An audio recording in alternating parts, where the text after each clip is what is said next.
ನನಗೆ ಅಧಿಕಾರ ಮುಖ್ಯ ಅಲ್ಲ, ಸ್ಥಾನಮಾನ ಮುಖ್ಯ ಅಲ್ಲ, ನನಗೆ ಸಾಮಾಜಿಕ ನ್ಯಾಯ. ಇವತ್ತು ಒಂದು ವಿಶೇಷ ಕಾರ್ಯಕ್ರಮವನ್ನು ಅವರ ಜನ್ಮದಿನ ಅಂಗವಾಗಿ ಹಮ್ಮಿಕೊಂಡಿರುವಂಥದ್ದು. ಪೌರ ಸೇನಾನಿಗಳಿಗೆ ಎಲ್ಲ ಪೌರ ಕಾರ್ಮಿಕರು, ದಲಿತರು, ಹಿಂದುಳಿದವರು, ಅಲ್ಪಸಂಖ್ಯಾತರು, ನಮ್ಮ ಮುಸ್ಲಿಂ ಮುಖಂಡರುಗಳು, ಬ್ರಾಹ್ಮಣ ಸಮುದಾಯದವರು, ಲಿಂಗಾಯತ ಸಮುದಾಯದವರು ಮತ್ತು ಎಲ್ಲ ಜಾತಿ ಜನಾಂಗದ ಧರ್ಮದ ಜನರು ಇವತ್ತು ನಾವು ಇಲ್ಲಿ ಸೇರ್ಕೊಂಡಿದ್ದೀವಿ. ಇದೊಂಥರ ಅನುಭವ ಮಂಟಪದ ರೀತಿ ಆಗ್ತಾ ಇದೆ.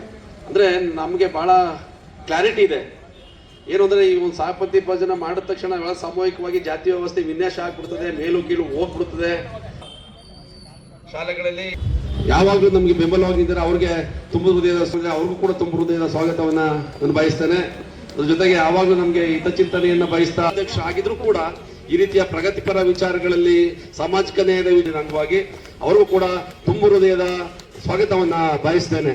ಸ್ವಾಗತವನ್ನು ಇವತ್ತಿನ ಕಾರ್ಯಕ್ರಮಕ್ಕೆ ಮೂಲ ಕಾರಣನೇ ಅವರ ಕೊಡುಗೆ ತುಂಬಾ ಅಪಾರವಾದದ್ದು.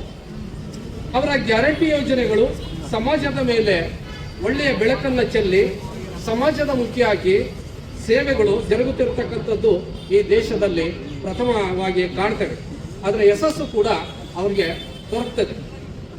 ಈ ಸಂದರ್ಭದಲ್ಲಿ ಸನ್ಮಾನ್ಯ ಶ್ರೀ ಸಿದ್ದರಾಮಯ್ಯವರ 78ನೇ ಹುಟ್ಟುಹಬ್ಬದ ಪ್ರಯುಕ್ತ ಮೈಸೂರು ನಗರದ ಪೌರ ಕಾರ್ಮಿಕರಾಗಿ ಸನ್ಮಾನ ಮತ್ತು ಸಾಮೂಹಿಕವಾಗಿ ಎಲ್ಲರೂ ಕೂಡ ಅಡುಗೆ ಮಾಡಿ ಊಟ ಮಾಡತಕ್ಕಂಥ ಒಂದು ವಿಶೇಷವಾದ ಯೋಜನೆಯನ್ನು ಕೂಡ ಹಾಕೊಂಡಿರ್ತಕ್ಕಂಥದ್ದು ನಮ್ಮೆಲ್ಲರಿಗೂ ಕೂಡ ತುಂಬ ಖುಷಿ ಅನಿಸುತ್ತೆ. ಯಾಕಂದರೆ ನಾನು ಮತ್ತೆ ಇಲ್ಲಿ ನಮ್ಮ ವಿಜಯಕುಮಾರ್ ಅವರು ಮತ್ತು ನಮ್ಮ ಶಿವರಾಮ್ ಅವರು 35 ವರ್ಷಗಳ ಹಿಂದಿನ ಸ್ನೇಹಿತರು, ನಮ್ಮ ಮಾರ್ಗದರ್ಶಕರು ಸರ್. ಯಾರು ಕೆ.ಎಸ್. ಭಗವಾನ್ ಇರ್ಬೋದು, ನಮ್ಮ ಕಾಳೇಗೌಡ ನಾಗವರ ಇರ್ಬೋದು, ನಾವೆಲ್ಲ ವಿದ್ಯಾರ್ಥಿ ದಶೆಯಿದ್ದಾಗ ಅವರ ಮಾರ್ಗದರ್ಶನದಲ್ಲಿ ಕೂಡ ನಾವು ಬೆಳೆದು, ನಾನು ಕೂಡ ತತ್ವಶಾಸ್ತ್ರದ ವಿದ್ಯಾರ್ಥಿಯಾಗಿ ಈಗಲೂ ಕೂಡ ಪ್ರಾಧ್ಯಾಪಕನಾಗಿ ಕೂಡ ಕರ್ನಾಟಕ ವಿಶ್ವವಿದ್ಯಾಲಯದಲ್ಲಿ ಸೇವೆ ಸಲ್ಲಿಸ್ತಾ ಇದ್ದೇನೆ. ನಾನು ಬುದ್ಧ ಬಸವ ಅಂಬೇಡ್ಕರ್ ತತ್ವದ ಅನುಯಾಯಿ ಕೂಡ ನಾನೇ ಆಗಿದ್ದೇನೆ. ಹಾಗಾಗಿ ಅವರ ಸಿದ್ದರಾಮಯ್ಯ ಅವರ ಸರ್ ಕೊಡುಗೆಯಾಗಿ ನೀಡಿರ್ತಕ್ಕಂಥ ಜನರಿಗೆ ಆಸರಿಯಾಗಿರ್ತಕ್ಕಂಥ ಈ ಪಂಚ ಗ್ಯಾರಂಟಿಗಳು ಏನಿದೆ ಅದು ಕೂಡ ಕರ್ನಾಟಕದಲ್ಲದೆ ಈ ದೇಶದಲ್ಲೇ ಕೂಡ ಅದು ಮಾದರಿಯಾಗಿ ಕೆಲಸ ಮಾಡ್ತಾ ಇದೆ ಅನ್ನತಕ್ಕಂಥದ್ದನ್ನು ನಾವು ಕಾಣ್ತೇವೆ.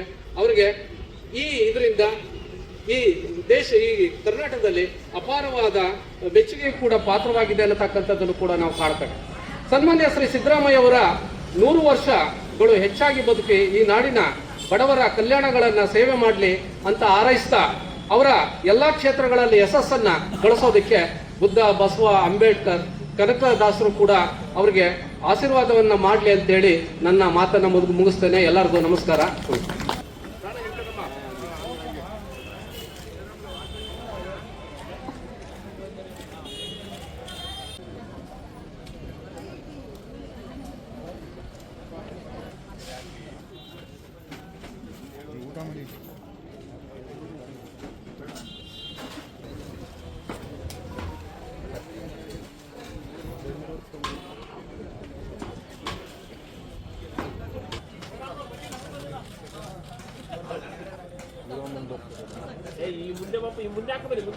ಮುಂದೆ ಬನ್ನಿ ಅಣ್ಣ